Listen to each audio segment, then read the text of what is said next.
Okay, so I want to discuss the subject of Chinese nationalism, particular online.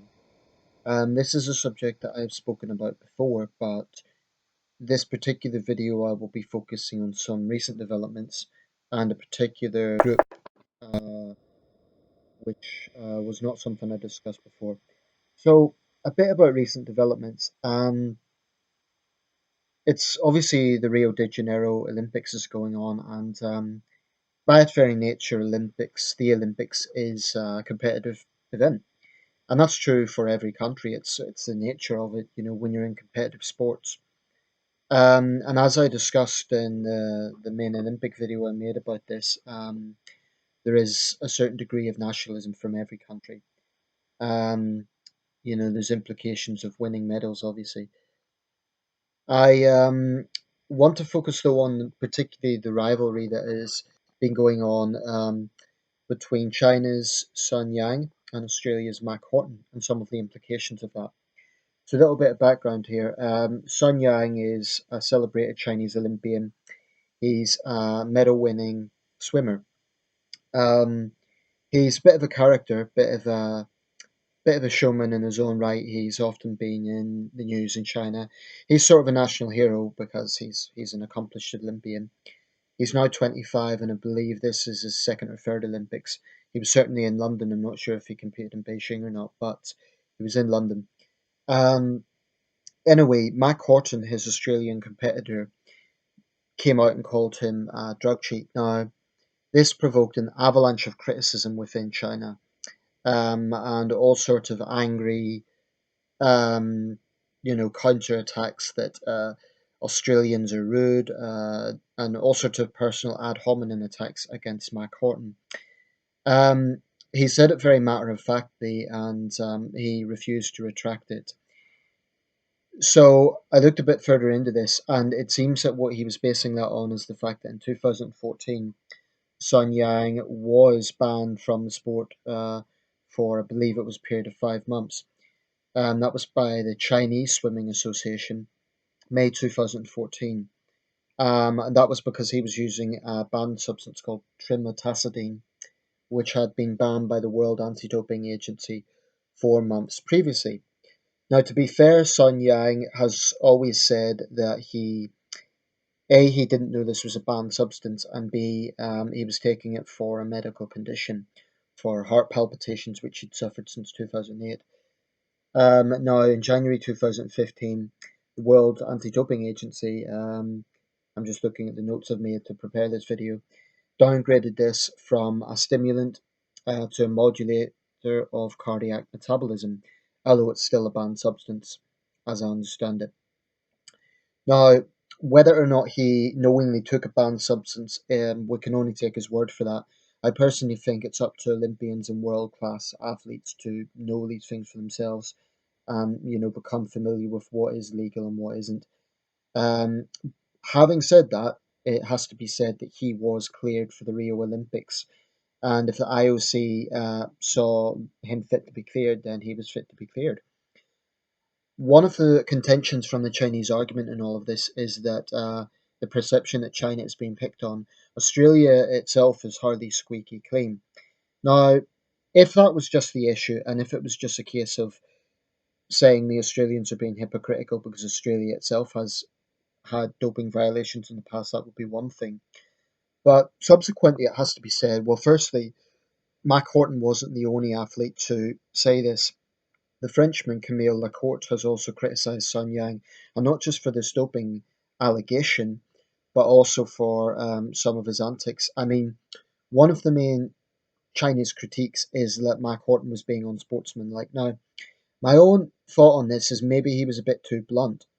On the other hand, it does directly impact him, because he is competing against Sun Yang. So it does directly affect him. So surely he has a right to have an opinion on the subject. Was he too blunt? Perhaps that is actually an Australian cultural thing. Aussies do tend to be quite plain speaking, from what I have seen. But a lot of people are defending Mac Horton and saying, well, he was only saying it like it is, because the fact of the matter is Sun Yang was banned, suspended. for a doping violation, or whatever the circumstances of that were. That's a fact. So it's not like Mac Horton was just making up, like just inventing something to slander his opponent. There is some context to that. Incidentally, another Chinese swimmer, Xin Yi, has subsequently been found to be doping, and she has been banned from the competition. So this notion that Chinese honor is being sort of slandered, and how dare these foreigners say anything about China? Well, I wonder, were the same people who were attacking Mac Horton, will they now say, okay, Xin Yi has taken this substance, she should be, are they going to criticize her? I don't think so somehow. She'd taken a bad substance, hydrochlorothiazide, I believe it's called. Um, Now, like I said, if the criticism here was just that um, it's not fair to just focus on China because a lot of countries have been involved in doping, I don't think there's any major Olympic country that can claim to be totally innocent. America's had plenty of doping scandals. Canada has. Australia has. Um, I'm sure we have. No country is completely innocent. None of the big countries are completely innocent. Russia, of course, has been very prominent this year for state level doping. Um, I do think, though, that saving face is a concept in China, something I'm going to discuss a little bit later in the video. By the way, this is going to be a longer video, so bear with me because there's a lot of things I want to cover. Um, okay, I would have more sympathy for the Chinese argument that it's unsportsmanlike to talk in this sort of terms if it wasn't for the behaviour of the Chinese, the way they're behaving. Firstly, there is, of course, the predictable cyber-nationalism. Apparently, people have been trolling Mac Horton. Now, whether that means abusive messages on his social media or not, I don't know. I guess that's what is meant by that. Apparently, the Australian Swimming Association has been hacked into.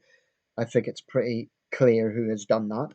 Um, so the Chinese, from what I can see, and it's going to be the main theme of this video, are incredibly thin skinned when it comes to criticism. They've actually made this a bigger issue than it should have been because ultimately it was one athlete criticizing his opponent. Now, say what you want about whether or not Mac Horton should have done that, but it was only one guy. It's not like this was the official position of the Australian Swimming Association.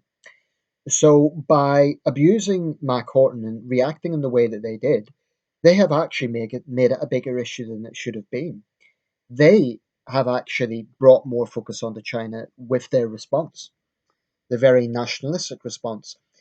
Now, as I was thinking about these issues and the way that the Chinese side was behaving, there was a bit of a cyber war going on between the Chinese and Australians, and a lot of people were backing the Australian side of things. Um, I came across another report that was from the Economist magazine, and they were discussing a phenomenon known as Xiao Fenhong, Little Pink. This is a sort of nickname that started off as an amicable nickname for a group of young nationals who went on to a Chinese forum called the Xinjiang Forum. Um, and oh, by the way, before I go on to the main point, it is worth pointing out that it was Chinese media that first reported Sun Yang banned. So why are they not um, paying that focus on Chinese media?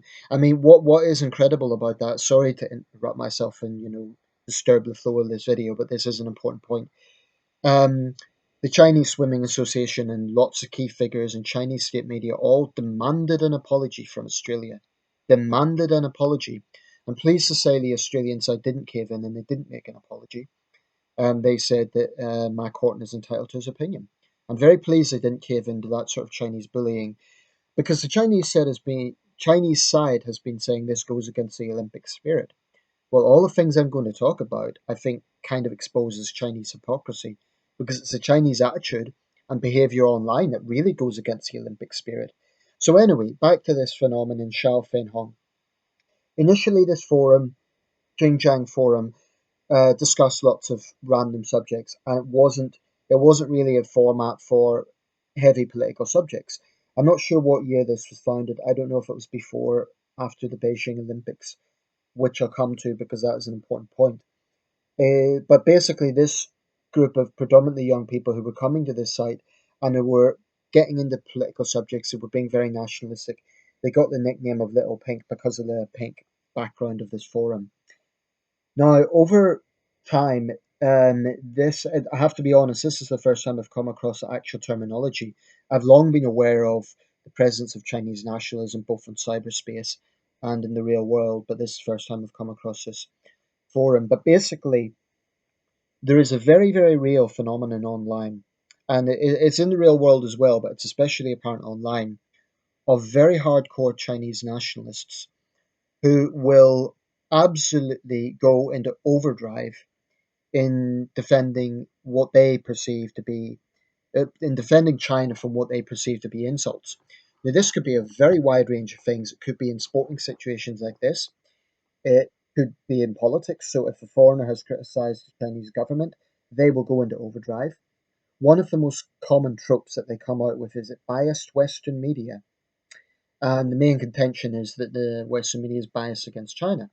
Now, if it is your position that that is true and the Western media is biased against China, I would say that every media outlet has bias to some extent, and perhaps, I'll play the devil's advocate for a second. The Western media does focus a bit too much on the negative. I don't think it's entirely negative. I have seen positive reports as well. But the principle behind their argument is not that China is being criticized, but the fact that their arrogant assumption and world viewpoint that China is above criticism. And they'll always use language like foreigners are being rude or disrespectful. Yet the very same people have no problem using some very vicious ad hominem attacks against their own critics. And I'm talking about some really nasty things. For example, when the Chinese Foreign Minister Wang Yi was asked a difficult question by a Canadian journalist a while back, and I made a video about this. I looked at her Facebook page. Now, the sort of abuse that she was getting from Chinese nationalists was disgusting. They were calling her a whore, they were calling her a biased Western bitch, all sorts of really personal, vindictive, nasty, bullying material. And it was pathetic. I looked into some of their profiles, not to leaving them any personal messages. I go above that. But it was interesting that a lot of them are living in Western countries. So you have this phenomenon whereby you have Chinese citizens very often living in other countries who are fiercely defending um, the Middle Kingdom, as they see it, the China that cannot be criticized. Now they just couldn't handle the fact that this journalist was asking um, the foreign minister a question about human rights. Now, to be clear here, she was not making a personal attack on him, Wang Yi. She was making a generic question about human rights, which in my view is a completely legitimate question. That press conference took place in Ottawa, not in Beijing, in Ottawa. So the phenomenon here is that their contention was this was somehow disrespectful. Wang Yi himself was very thin-skinned, and he got into a bit of a rant about it, and he had a bit of a tantrum there and then. The Canadian Foreign Minister Stephen Dion got a bit of domestic criticism actually for not defending her robustly enough. Um, the Canadian government, though, did subsequently issue a statement on freedom of the press. But what I found interesting was all the arguments were about how they supposedly offended Wang Yi and the People's Republic of China. They were ignoring the fact that Wang Yi was trying to shout down a journalist in Canada. He was disrespecting Canadian values by ignoring the fact that in Western democracies, freedom of the press is a very important issue. And journalists are not only permitted to, but expected to question those in a position of power. That includes powerful people. As for there being a bias against China, I've just watched a press conference on the BBC, joint meeting between John Kerry, Boris Johnson, our new Foreign Secretary. Now, in that meeting, both American and British journalists were asking both of them tough questions. So, this idea that journalists only ask Chinese leaders tough questions is absurd, baseless, rubbish. But this shouldn't be surprising because China is a country where the all media is entirely controlled by the Communist Party. You will never see a Chinese journalist asking a question that isn't pre-approved by the party because they simply can't. If they did, they would be brought away to a black jail for re-education. Now, ostensibly, they've banned that program, but frankly, I don't believe anything the Communist Party says. So there's a fundamental difference there. In China, when he addresses the plenum of the People's Congress or whatever particular forum of the Communist Party meeting it is, Wang Yi is used to just saying what he wants to say and towing the party line and not being questioned for it. So he could not handle the fact that he was in another country where journalists actually have the freedom to ask tough questions. He couldn't handle the fact, and neither could the Chinese nationalists who were rushing to defend him. I couldn't help being sarcastic with one or two of them, saying, "Oh, why are you getting so upset? Is he your father?" You know, because they were taking it so personally and so as if it was a personal slight against them. And this is something that is unique to China. You do get nationalism all over the world. That is true, and I'm by no means saying that China is the only country where you get this sort of nationalism. But there is something unique in the nature of how the government influences this. I mean, among the powerful countries. You would get nationalism in India and Pakistan, certainly, in Britain, in America. But in the case of Western countries, it tends to be fringe. Now, in America, there is a phenomenon with the rise of Donald Trump. I would argue that's American neo nationalism. Um, in Europe, there's definitely nationalism, but it is seen as being on the fringes. In China, it is mainstream. That is the difference. It's mainstream. And I'm not saying that every Chinese person who cares about their country is a fanatical nationalist, but there is this kind of group mob mentality that sets in. Um, Now, with that journalist, I was disgusted by some of the things that I was seeing, and I personally, they accuse me of being her boyfriend and so much is just the sort of childish insults that they come up with. I've never met the journalist actually. That's got nothing to do with it. It's a principle of it. But then they started attacking me, and I actually got my Facebook account hacked into, and I have strong suspicions it was one of those people because I'd engaged with a lot of them, perhaps more than I should have done. That was perhaps a bit naive on my part. I should have learned just what these Xiao Fenhong are capable of. But yeah, that's the sort of behaviour I'm talking about. It's a very ugly combination of extreme nationalism and extreme sensitivity. Now, their nickname is Little Pink, and that sounds kind of cute and cuddly, but there is a more sinister overtone to this, and that is history. In the 1960s, during the Cultural Revolution, the Red Guards famously carried out Mao's appalling persecution. Thousands, in fact, millions of people, some estimates say as many as 2.9 million people, were persecuted, hounded to death, beaten to death in some cases by their own students. There was one particularly horrible instance where a Beijing headmistress was literally beaten to death by the girls in her school. There was many examples of this. There was forced suicides. There was struggle sessions. It was a very ugly period of history. It lasted from 1966 to 1976, the year Mao died, and millions of lives were ruined. Thousands were killed, millions of lives were ruined. Now, to this day, there are Red Guards that have grown up. Many of them have grown up with guilt and shame, knowing full well what they'd done. But they were teenagers and they were brainwashed by a tyrannical dictator, Mao Zedong, who basically turned the country against itself. He turned the younger factions of the party, the Communist Party, against the older factions. He turned young people against their parents. Now, what's happening today is not the Communist Party against the Communist Party, so it isn't an internal situation, it's now external. And for China watchers who have studied this situation as I have, and I'm not calling myself an expert, but I have looked quite closely at this. The phenomenon is this: when Xi Jinping came to power, when he transitioned into power, because of course Chinese leaders are not elected, he knew that ideological communism would no longer work in this era. China today is a very different country from the 60s. One of the achievements of the Communist Party, to play the devil's advocate, is they have lifted a lot of people out of poverty. But with that has come a bigger desire to know about what those in power are doing. And there has been more discussion now. The Chinese internet continues to be heavily censored. But within the Chinese domain, there is debate and there is sort of internal debate. There is still banned websites, and the reason for that is because the Communist Party is very wary outside influence.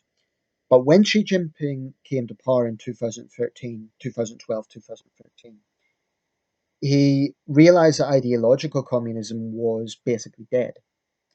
So he focused more on nationalism. This was seen towards the end of Hu Jintao's era, sort of halfway through Hu Jintao's era onwards, especially with the Beijing Olympics. Now, with the Beijing Olympics, there was that torch relay around the world, and I still remember that very well. I had very strong views about that at the time because I still remember how angry I was at the obnoxious behavior of some overseas Chinese who were basically aggressively attacking any foreigner who dared to criticize what was going on. To talk about human rights issues at the time, there was issues going on in Tibet.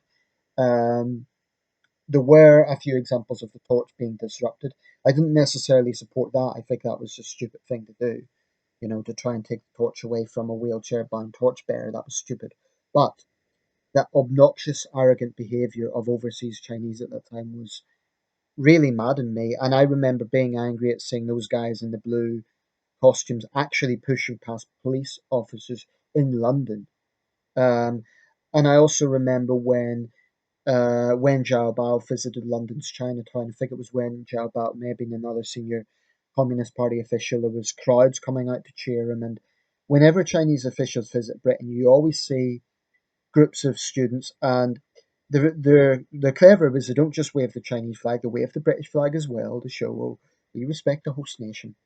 But you certainly wouldn't get that in China. I mean, if David Cameron or Theresa May visited Beijing, you wouldn't get British expats waving the British flag. Now, maybe we should actually, just to balance things out a little bit.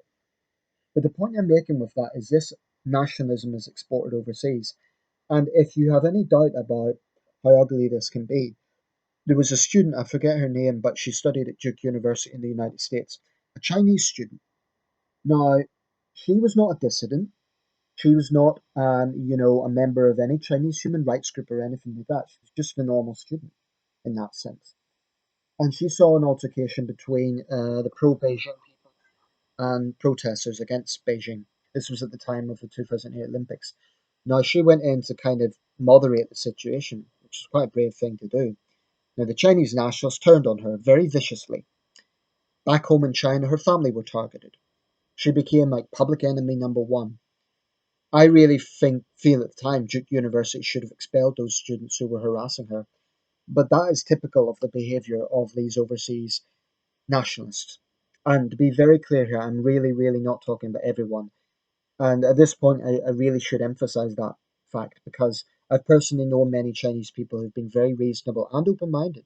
And they have been open to criticism of the Communist Party. Last year, I was in Newcastle. I had a discussion with some Chinese friends, and we talked long into the night. And I remember one guy saying he felt angry that the Communist Party had basically left them in the dark for so long. So this is not universal. There are still many open-minded Chinese people out there. So please don't think that I'm generalizing all Chinese people. I would never ever do that. It's a stupid way to look at the world. But I'll be honest. Before I uploaded this video tonight, before I recorded this video, I was sort of in two minds about it because I do have a lot of Chinese friends, and I do wonder, they'll see this video and I wonder would that nationalist vibe come in. Because like I say, nationalism is tribal and it can turn otherwise reasonable, intelligent people into something else. But we need to be very wary of this. At the moment, the Xiao Fenhong phenomenon is nothing like the Red Guards. No one has been killed. There's been very few examples of actual violence. But they are prepared to use hacking techniques. Like I say, the Australian Swimming Association was hacked into. They are definitely involved in cyberbullying of anyone that questions them.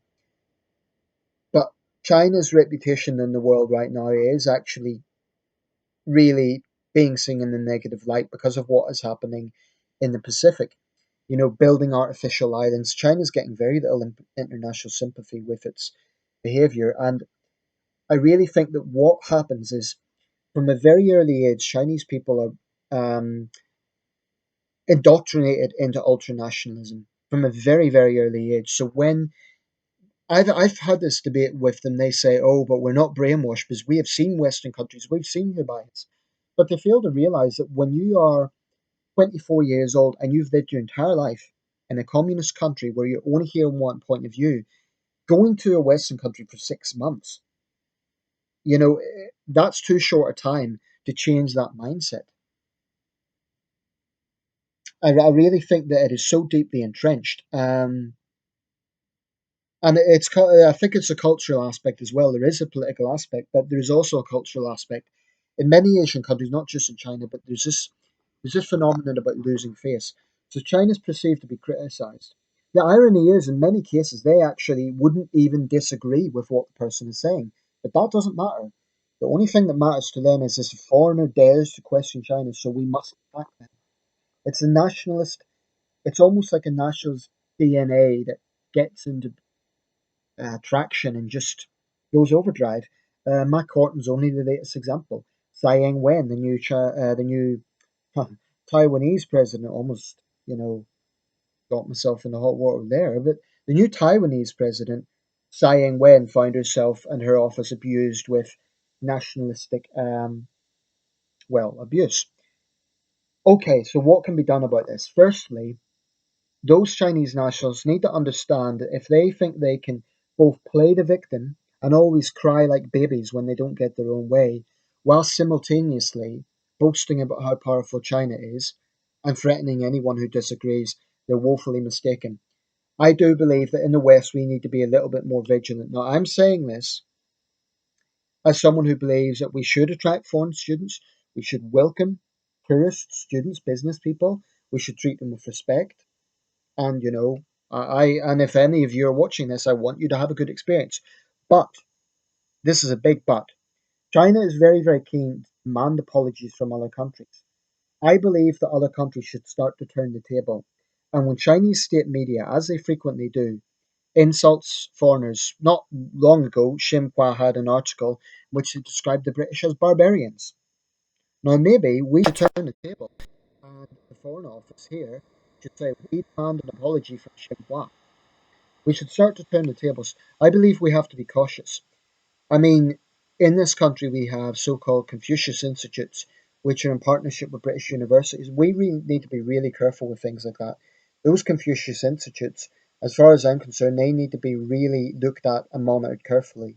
Because for all we know, they could be just pumping out communist propaganda um, and working closely with Chinese students.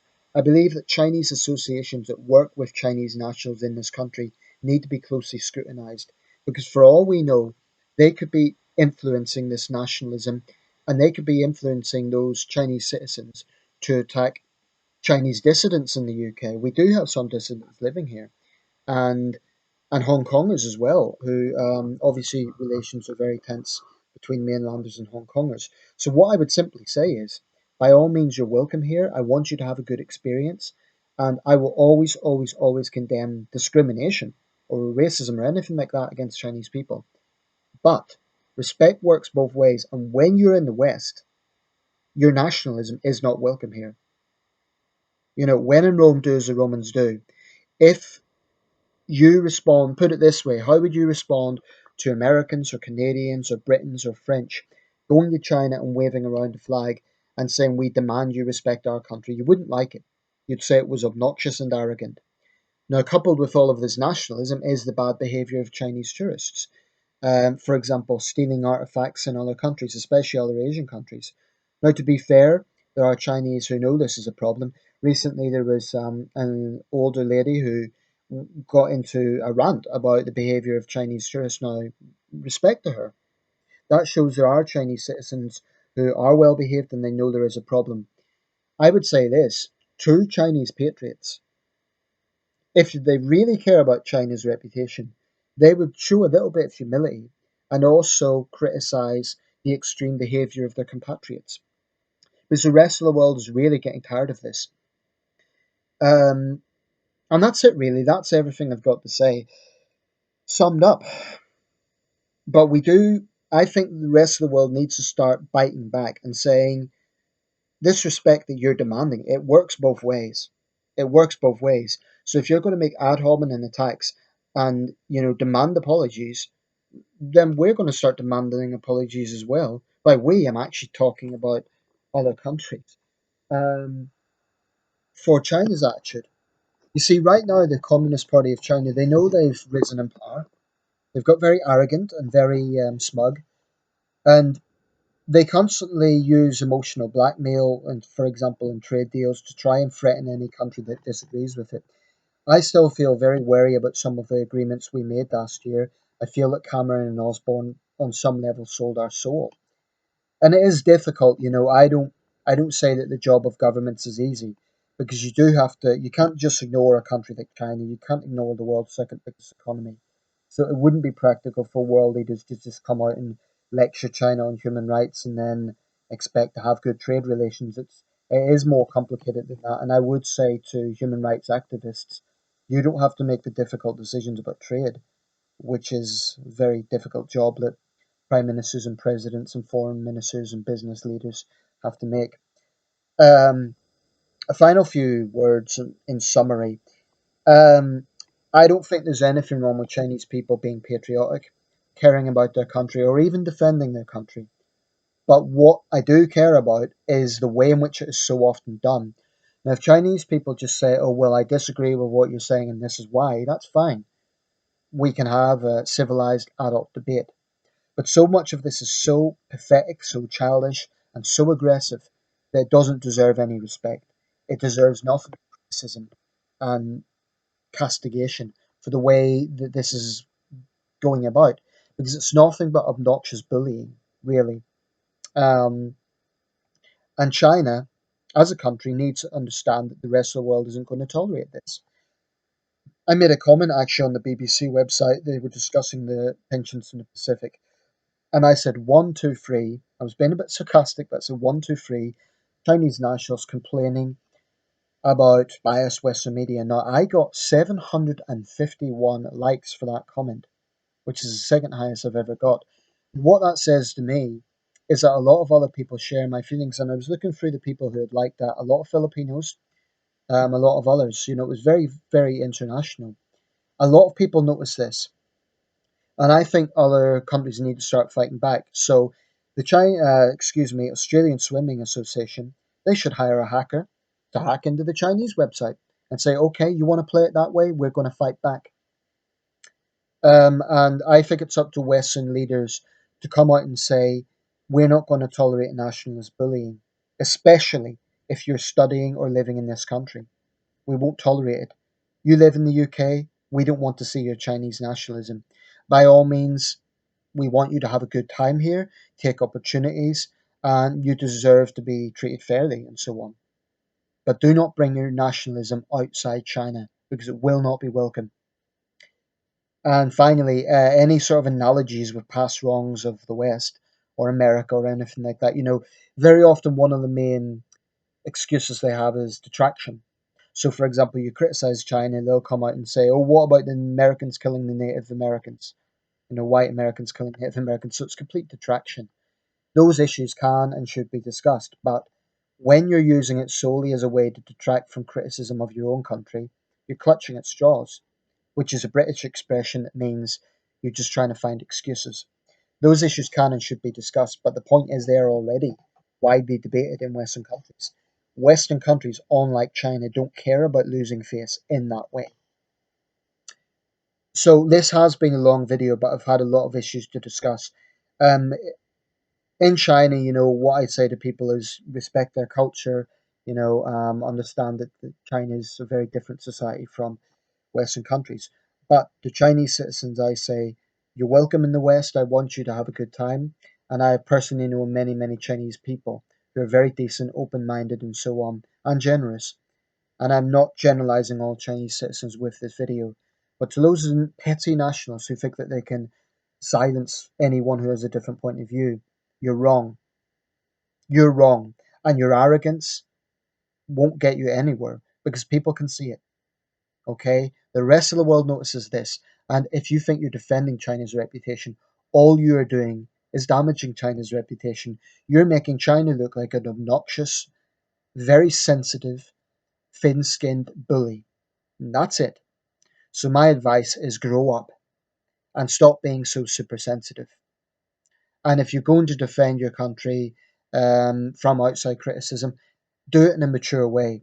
If you're going to demand that people don't be rude, then criticize Chinese citizens who are also being rude. Show consistency. For my part, I absolutely condemn racist insults against all Chinese people, racist things like the Chinese are barbarian dog eaters, that sort of thing. I utterly condemn it. It's wrong. You cannot generalize 1.4 billion people because believe me, there are many intelligent, open minded, and reasonable young Chinese people. They are not all Xiao Fenhong factions. So that's it. The Xiao Fenhong are the modern day Red Guards in its Spain equivalent. And they are a disgrace. And if they think that the mob mentality is going to work, it won't.